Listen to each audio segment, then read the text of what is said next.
Artinya kalau agama dibawa ke ranah politik, apakah ranah politik yang merusak agama atau agama yang terbalik politik, atau agama harusnya membimbing ranah politik ini? Iya, seharusnya memang agama itu dia menjadi panduan, ya, menjadi panduan, menjadi pedoman, menjadi inspirasi kebaikan-kebaikan.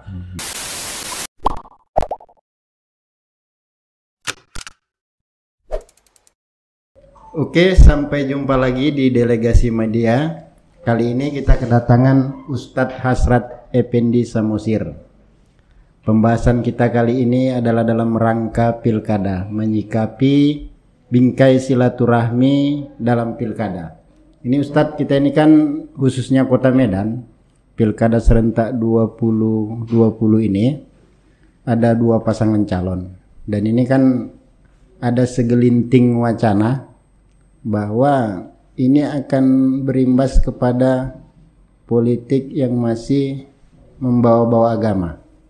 Ya kan, ini pandangan Ustadz terkait agama dibawa ke politik atau agama bagaimana ini dalam sikapnya untuk politik khususnya pilkada Kota Medan ini? Coba. Terima kasih. Bismillahirrahmanirrahim. Terkait dengan suasana pilkada, tentu kita menginginkan pilkada yang damai lah, ya, yang sejuk, kemudian yang santun dalam koridor, ya, visi misi programnya lah yang lebih dikedepankan. Nah, terkait pertanyaan apabila ada semacam, ya, segelintir orang, tentunya itu jangan kita generalisasi, ya kan. Yang kedua, saya rasa masyarakat Medan ini masyarakat yang sangat toleran sekali, ya, sangat tasamuh bahasa agama. Kemudian agama tentunya begini, agama ini itu bagaimanapun tujuannya adalah untuk panduan hidup manusia, kebahagiaan, kebaikan, ya, membawa kesejukan dan kedamaian. Kalau misalnya agama itu dipersepsikan dibawa kepada konflik tadi, maka itu tentu sebuah hal yang keliru. Karena Islam sendiri misalnya konsepnya jelas, ya, rahmatan lil alamin, ya, rahmat bagi seluruh alam. Yang kedua, dulu Nabi ketika di Madinah itu membangun masyarakat Madinah, dulu Yasrib, itu ada dibangunnya Mitsaqul Madinah, Piagam Madinah, ya. Nah, Piagam Madinah kebetulan dulu pernah tesis saya ini di S2. Itu Piagam Madinah itu bukan hanya sesama kaum muslimin, tapi di situ juga ada orang musyrikin, kemudian paganisme, atau orang-orang yang aliran kepercayaan dan sebagainya. Ternyata itu bisa dibangun Nabi kebersamaan, ukhuwah antara muhajirin ansor, kemudian mempersatukan segala suku-suku, segala masyarakat yang berbeda tadi, dan mereka bisa saling berdampingan. Berarti agama itu membawa kebaikan, kedamaian. Kalau agama dibawa kepada ranah konflik, itu bukan ajaran agama, gitu. Itu sebuah kekeliruan. Berarti artinya kalau agama dibawa ke ranah politik, apakah ranah politik yang merusak agama atau agama yang terbalik merusak ranah politik, atau agama harusnya membimbing ranah politik ini?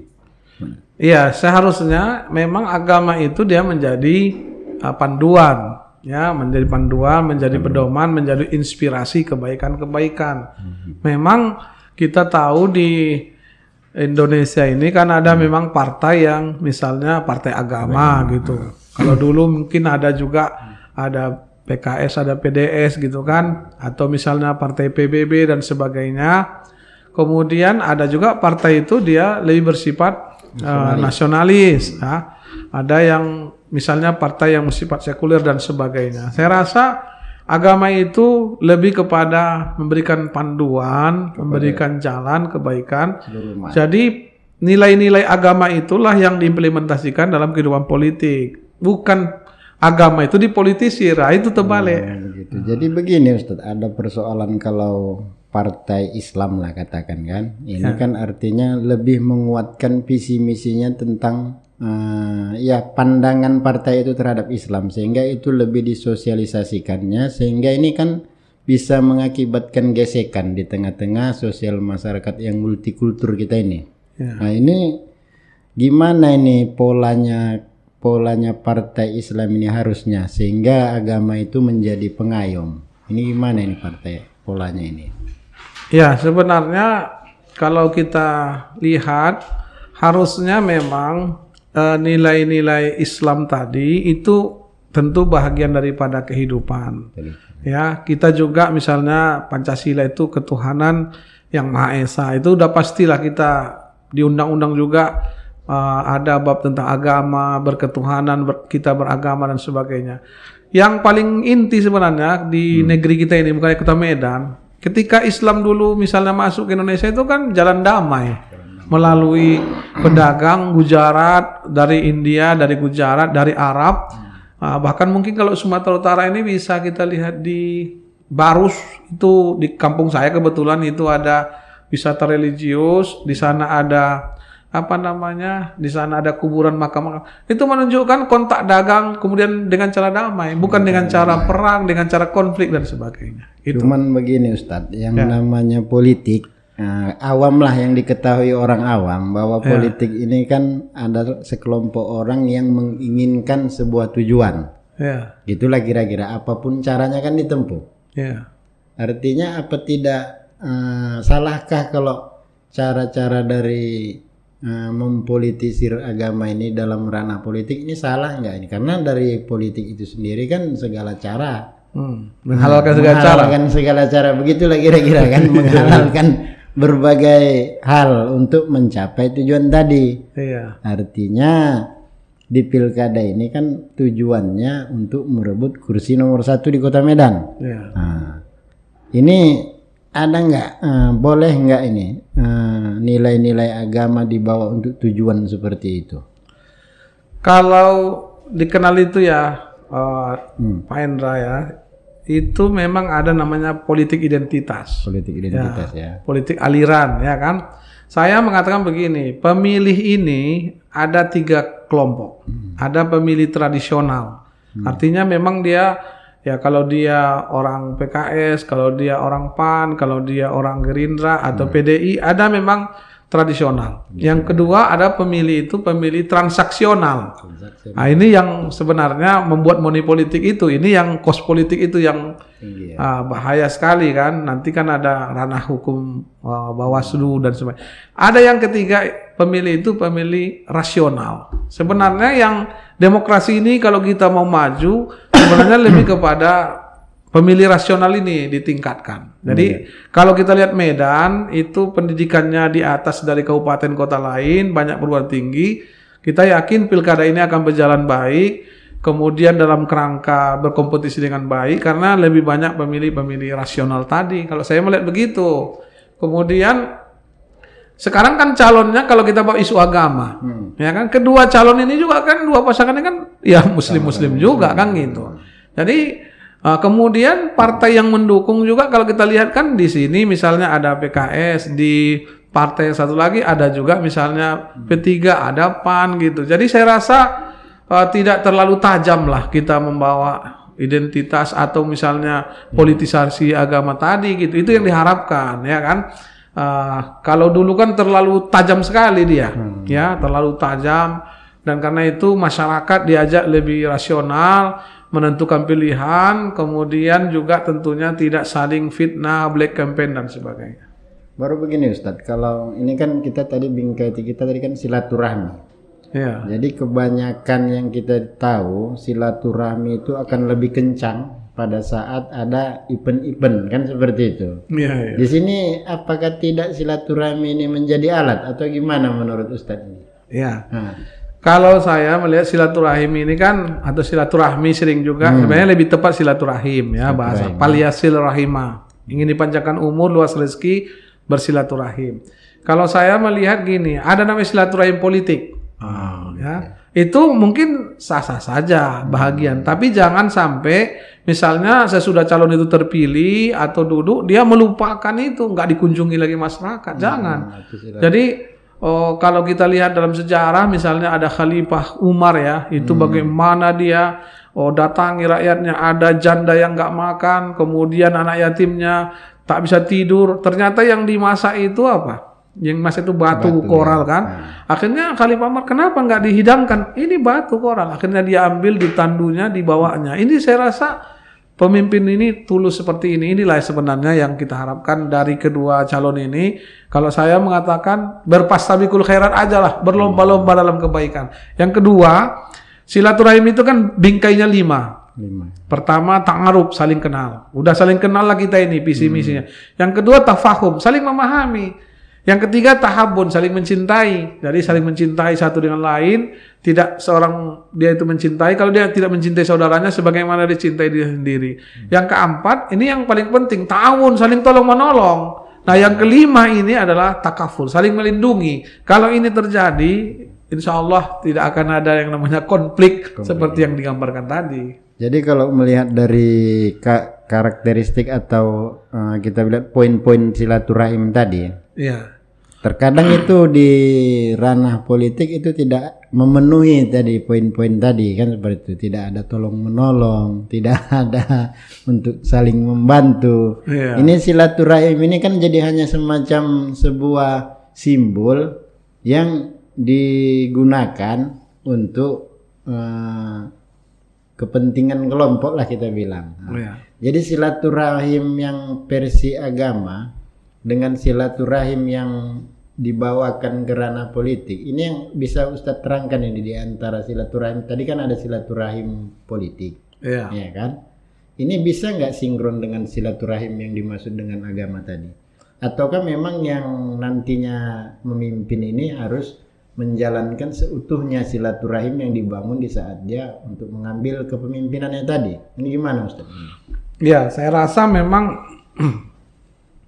yang dibilang Adidaya Indra itu itulah yang pas ya. Jadi bagaimana silaturahim itu jangan sampai misalnya ada sekarang ada namanya belusuan itu ya, turun apa itu, memang kita tulus terus gitu. Walaupun misalnya dia terpilih, walaupun dia menang, jangan kalau istilah yang sering saya sampaikan itu, jangan sampai misalnya kayak orang memasak. Nah, memasak itu apa itu memasak? Gitu. Memasak itu gulai, orang cari yang namanya daun asam, cari daun salam, cari yang namanya apa lagi?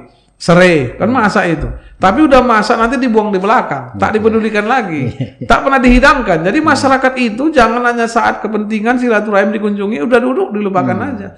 Maka lihatlah nanti politik anggarannya, maka lihat nanti pro kemana APBD yang dibangun. Ini yang paling penting sebenarnya. Jadi mudah-mudahan mengaktualisasi silaturahim tadi ya. Iya, mengaktualisasinya. Kita kan udah tahu di mana jalan yang rusak, ya di mana sarana rumah ibadah yang kurang. Misalnya di mana ada sanggar tari, sanggar belajar atau misalnya rumah yatim kan udah dikunjungi selama dari mulai September sampai dengan November udah tahu kan. Nah, udah tahu berarti sudah ada modal untuk membuat politik anggaran yang baik gitu. Jadi begini Ustadz, ini kan terkait pemilih rasional tadi. Ya kan, pemilih rasional dominan di Medan ini kan juga pemilihnya orang yang beragama lah, baik itu agama Islam, Kristen, Buddha dan sebagainya kan. Iya. Jadi pemilih ini kan bingung ini, khususnya yang Islam. Ini bisa Ustadz kasih pandangan terhadap memilih kepemimpinan untuk yang khususnya umat Muslim. Apa kira-kira yang perlu menjadi pegangan bagi umat sehingga hak pilihnya itu memang benar-benar menurut nilai-nilai Islam itu benar-benar terlaksana.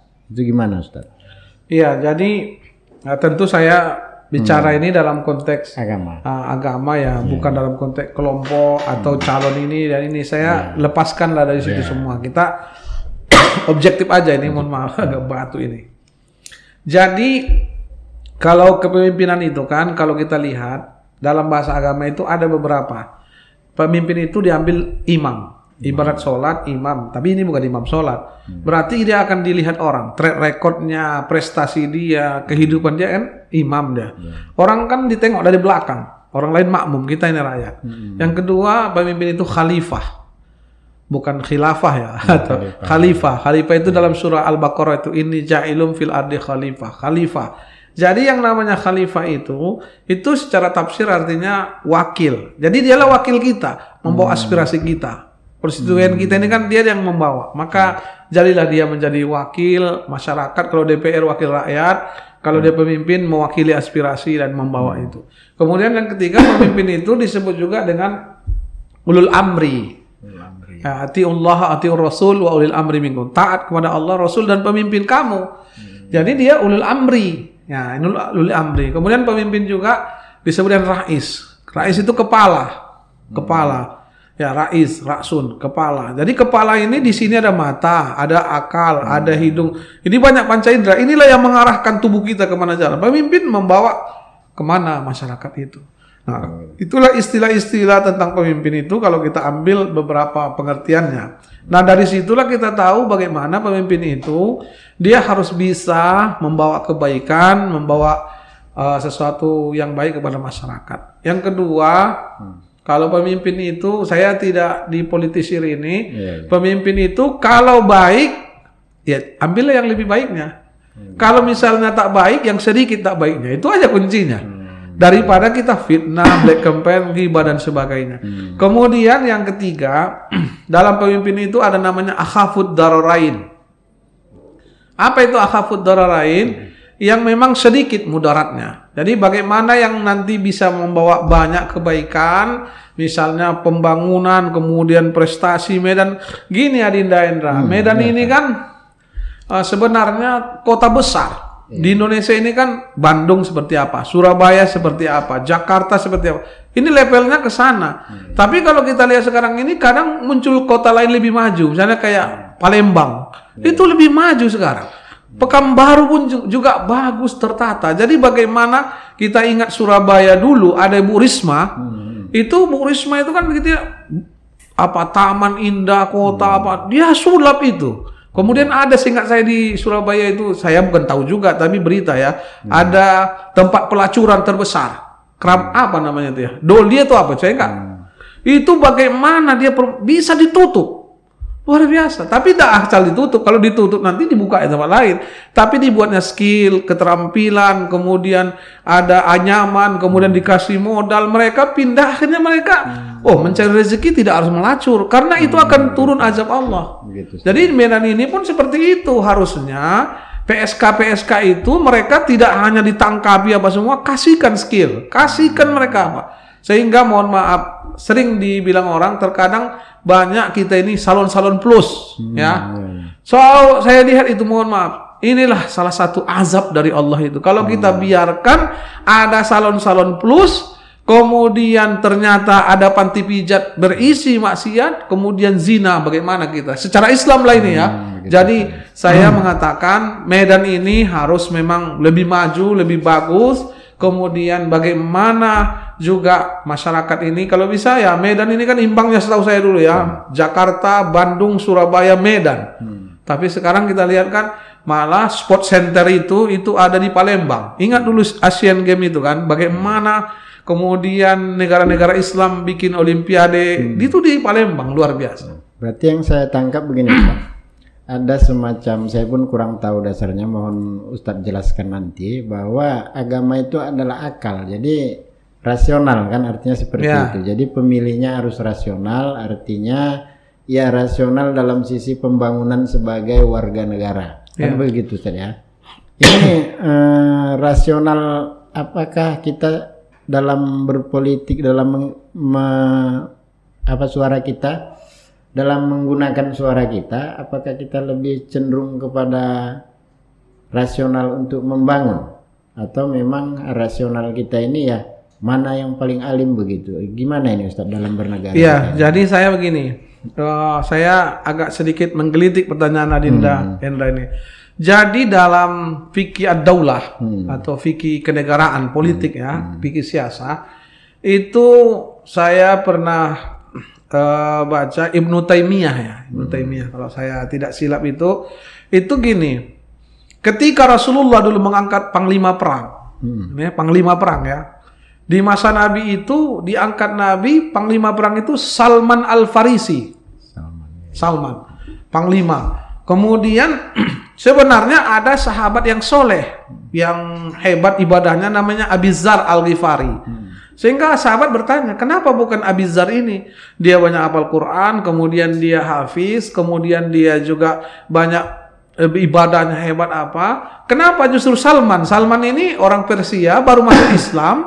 Kenapa justru Salman yang dia apa? Lalu dalam analisis itu dikatakan bahwa Abi Dzar ini soleh untuk dirinya. Dia memang tahajud, dia ibadah, soleh untuk dirinya. Sedangkan Salman ini dia bermanfaat untuk orang lain. Jadi dia jangan pemimpin itu hanya soleh untuk dirinya, dia harus soleh untuk masyarakat yang dipimpin. Jadi tidak hanya alim itu kalau berilmu ya, tidak hanya ibadah dan sebagainya, itu penting.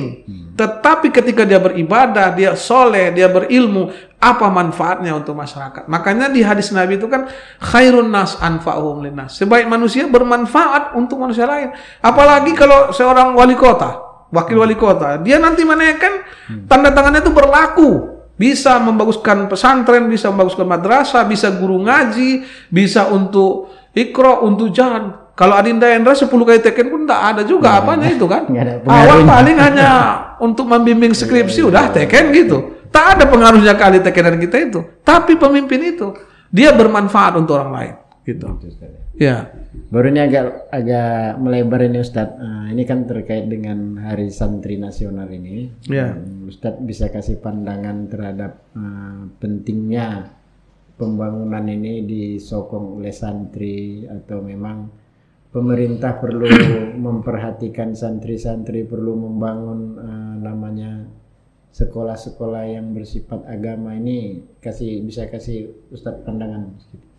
Ya, kalau santri itu kita harapkan dan kita ucapkan melalui acara ini tentu selamat Hari Santri Nasional. Kita bersyukur dulu memang tidak ada Hari Santri, sekarang dibuat ya 22 Oktober. Saya sebagai alumni pesantren ya berterima kasih terhadap pemerintah membuat Hari Santri seperti ini ya kan.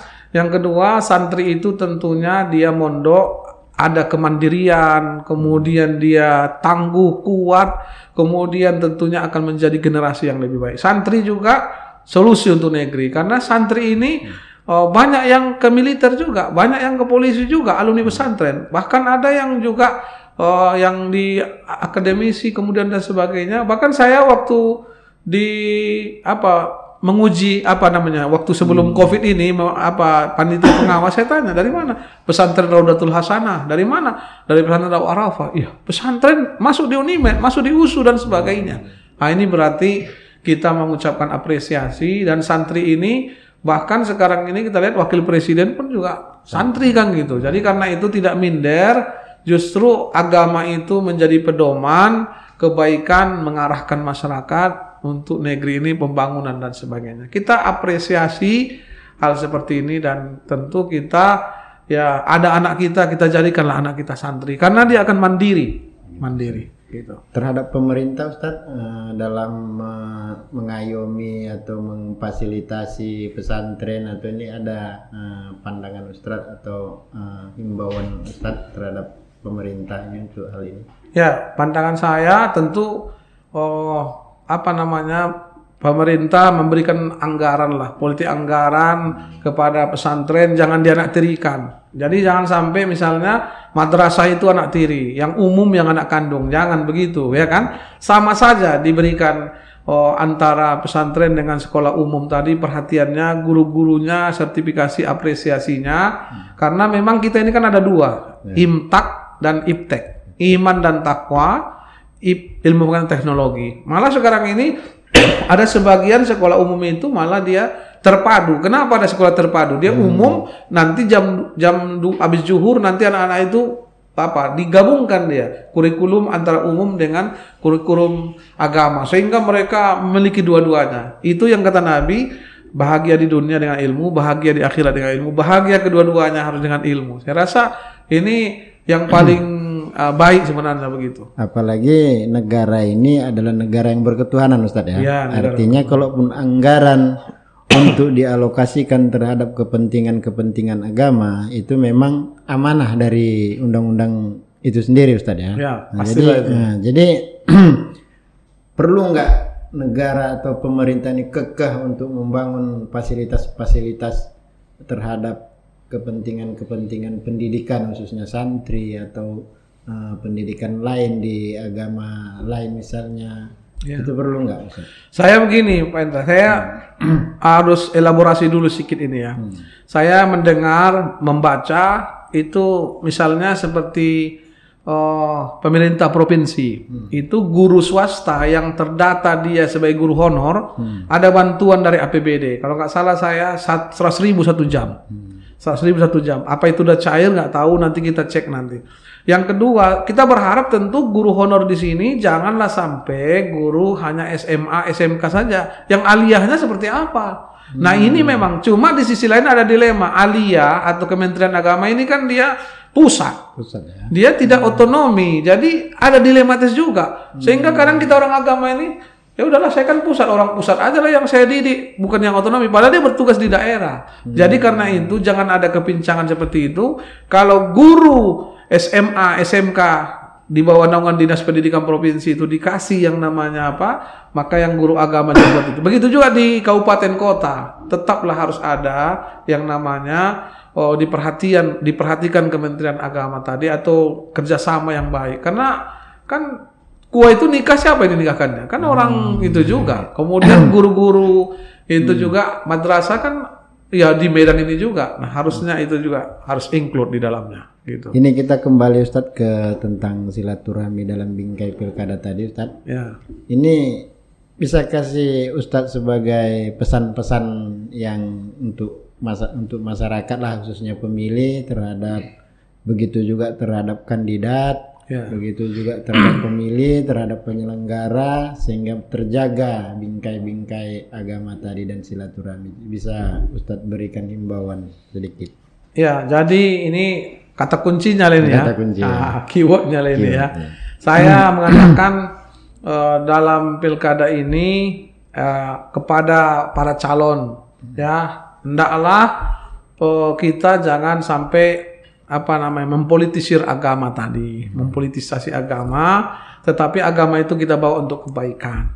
Yang kedua, hendaklah untuk masyarakat memilih itu jangan sampai kita hanya mendahulukan emosional, tetapi juga rasional seperti yang saya gambarkan tadi, sehingga mereka betul-betul bisa mempertanggungjawabkan tadi apa yang dipilih tadi untuk kebaikan, kemaslahatan, mau siapapun itu yang dipilih. Saya katakan gini, untuk kita semua ada satu calon, ada calon nomor 2. Kita ini 1 tambah 2 sama dengan 3. Apa itu 3? Sila ketiga.